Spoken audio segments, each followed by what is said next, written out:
Latitude Carthagène accompagne depuis plus de 20 ans les réseaux de transport.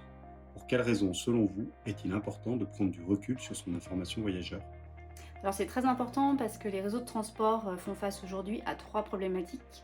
La première, c'est que les territoires s'élargissent et de nouveaux modes de transport viennent s'agréger au réseau urbain, covoiturage, train, car, vélo, etc.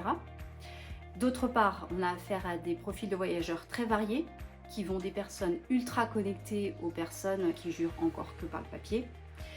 Et il faut aussi s'intéresser aux conditions dans lesquelles se passent les déplacements, c'est-à-dire qu'on va avoir des personnes qui anticipent, des personnes qui improvisent sur place, des personnes qui sont très stressées.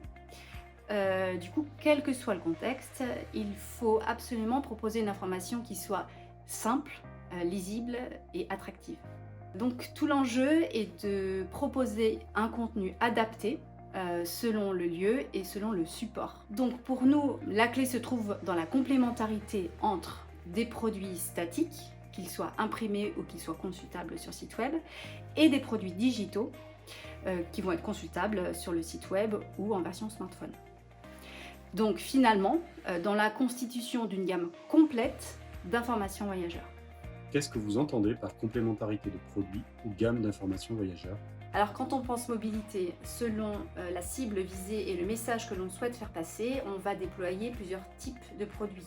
Donc d'abord on détermine l'échelle à laquelle on raisonne pour identifier quelles sont les informations principales de celles qui sont secondaires voire accessoires. Car selon l'objectif fixé, on ne donnera pas les mêmes informations à l'échelle d'une AOM ou à l'échelle d'un poteau d'arrêt. Ensuite, on identifie les mobiliers et les canaux de communication existants afin d'élaborer une gamme de produits adaptés à un parcours voyageur optimal.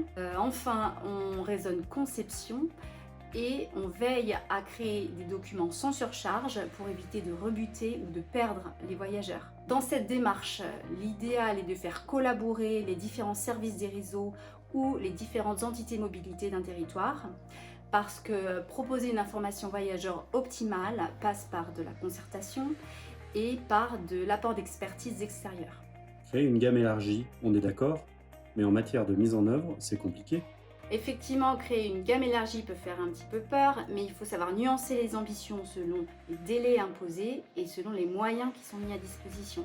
Alors aujourd'hui, on peut quand même s'appuyer sur des processus de production automatisés à partir des bases de données mobilité qui permettent de créer facilement des contenus adaptés et personnalisés en fonction des lieux et des supports.